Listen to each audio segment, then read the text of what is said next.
चलिए तो आज हम बात करेंगे हमारे प्रीवियस ईयर क्वेश्चन पेपर से जो 2 अंक वाले क्वेश्चन्स हैं, उनके बारे में और हम इससे एनालाइज़ करने की कोशिश करेंगे कि किस प्रकार के क्वेश्चन आते हैं ताकि हम इस पेपर में भी बेहतर कर सकें। ठीक है? तो पहला जो क्वेश्चन है हमारा 2 मार्क्स का वो है श्रीलंका के लोकतंत्र और भारत के लोकतंत्र के बीच कोई एक आधारभूत अंतर उजागर कीजिए। ठीक है? श्रीलंका और भारत के लोकतंत्र के बीच अंतर की बात की गई है। हम सब जानते हैं कि हमारा देश और श्रीलंका दोनों ही जो है शुरुआत से लोकतांत्रिक देश रहे हैं, ठीक है? लेकिन किंतु अगर हम एक आधारभूत अंतर की बात करें तो वो क्या है? वो ये है कि भारत एक जो है धर्मनिरपेक्ष देश है, जहाँ पे सभी भाषाओं को बोलने वाले, सभी धर्मों को मानने वाले को एक समान अधिकार प्राप्त हैं। लेकिन श्रीलंका में बहुसंख्यकवाद काफ़ी जो है बड़ी मात्रा में या काफ़ी जो है गहराई से अपने पैर जमाए हुए हैं। ठीक है? जिसके कारण यहाँ पे एक बारी गृह युद्ध भी हुआ है। ठीक है? अगले हम क्वेश्चन की तरफ चलते हैं।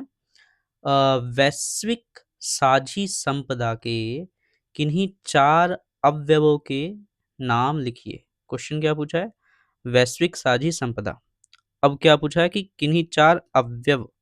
अब ये अवयव जो वर्ड है वो कन्फ्यूज़ करने के लिए डाला गया है। सिंपल तौर पे ये क्वेश्चन ऐसे बनता है कि वैश्विक संपदा किसे कहते हैं? उसके 4 उदाहरण बताइए। तो 4 उदाहरण की जगह जगह क्या दे दिया? अवयव लिखिए। ठीक है?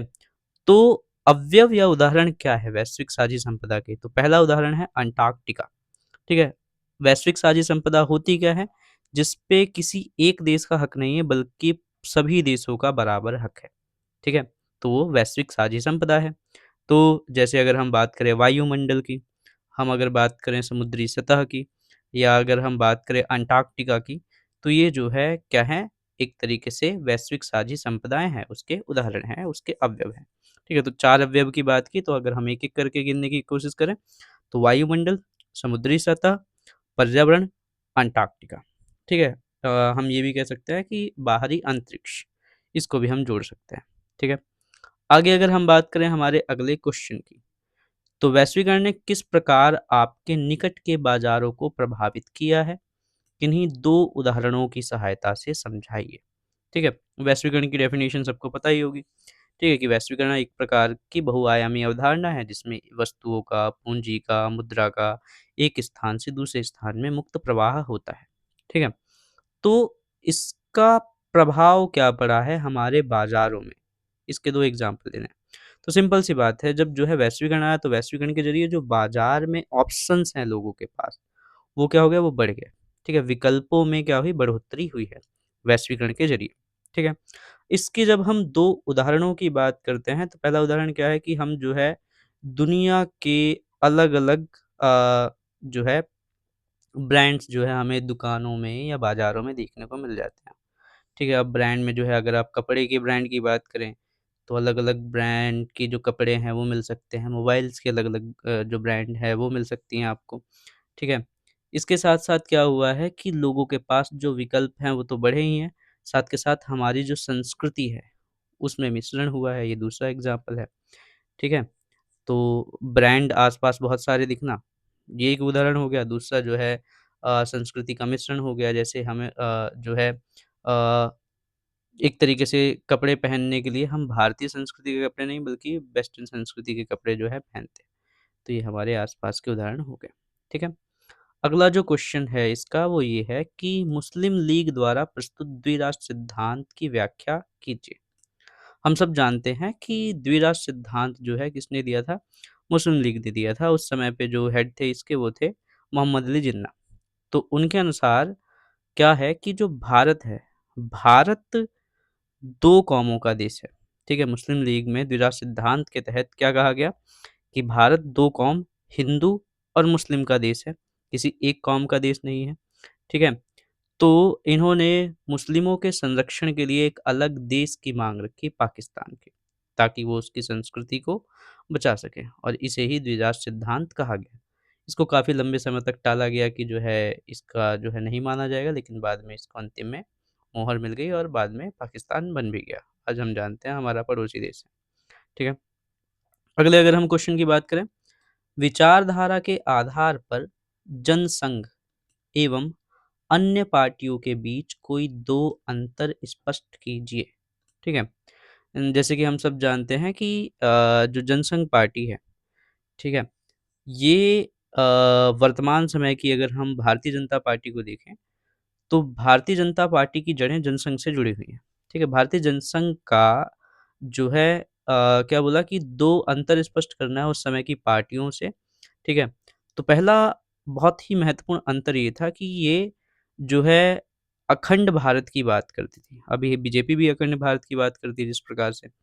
तो भारतीय जनसंघ ने बोला कि भाई जो पाकिस्तान है वो देश होना ही नहीं चाहिए, बल्कि जब जो है सत्ता में हम आएँगे तो पाकिस्तान का जो है एकीकरण कर लेंगे, ठीक है? उसको अखंड कर लेंगे, उसको वापस से जोड़ देंगे भारत में, ठीक है?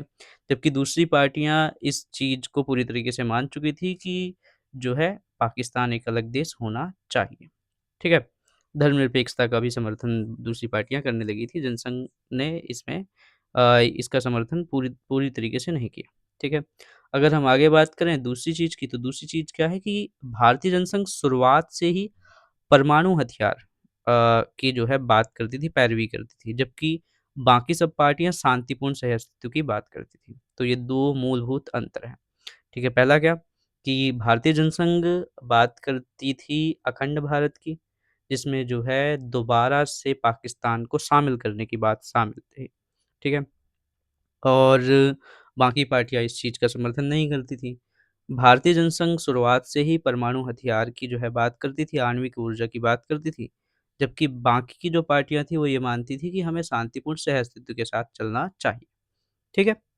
तो अगला क्वेश्चन हमारा, क्षेत्रीय आकांक्षाओं के दृष्टिगत भारत में अपनाए गए लोकतांत्रिक दृष्टिकोण का आकलन कीजिए।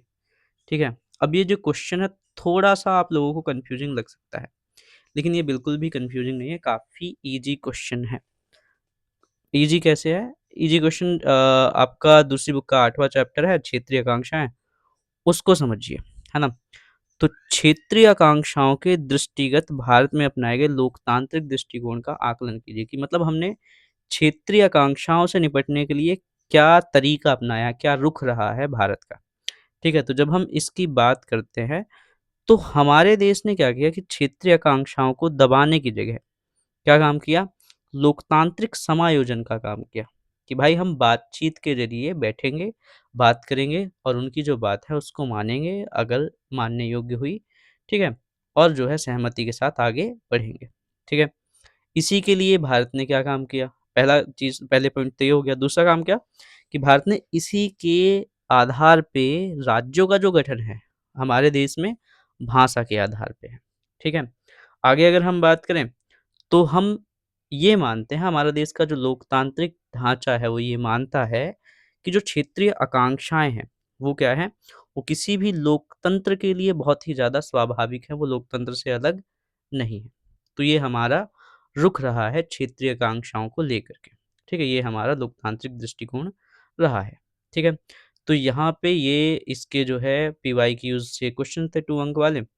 तो इस पे अब ये समझिए जैसे हमारा सबसे पहला क्वेश्चन था कि लोकतंत्र और भारत के लोकतंत्र और श्रीलंका के लोकतंत्र के बीच आधारभूत अंतर स्पष्ट कीजिए। तो अब हो सकता है कि श्रीलंका से जुड़ा कोई टॉपिक दे दें, उसके बारे में बात कर लें। जैसे श्रीलंका में बहुसंख्यकवाद को स्पष्ट कीजिए, ठीक है? तो तो बहुसंख्यकवाद क्या था कि वहाँ के जो वहाँ पे एक प्रकार से क्या किया गया कि सिंहली को अधिक बढ़ावा दिया गया और तमिल भाषा के बोलने वालों को दरकिनार किया गया। तो ये बहुसंख्यकवाद था। वैश्विक साझी संपदा के किन्हीं 4 अवयव के बारे में बात कीजिए, तो हो सकता है ये सिंपल करके पूछ ले कि साझी संपदा से आपका क्या तात्पर्य है? उसके उदाहरण दीजिए। ठीक है, डेफिनिशन प्लस उदाहरण माँग सकता है 2। इसके अलावा वैश्वीकरण के जो है प्रमुख कारण पूछ सकता है, प्रभाव पूछ सकता है, ये सारी चीज़ें पूछ सकता है। इसमें जो है मुस्लिम लीग में तो मुस्लिम लीग का ही ये इम्पोर्टेंट बनता है, बाकी जो है ये किसी पार्टी से जुड़े हुए सवाल भी आ सकते हैं, ठीक है?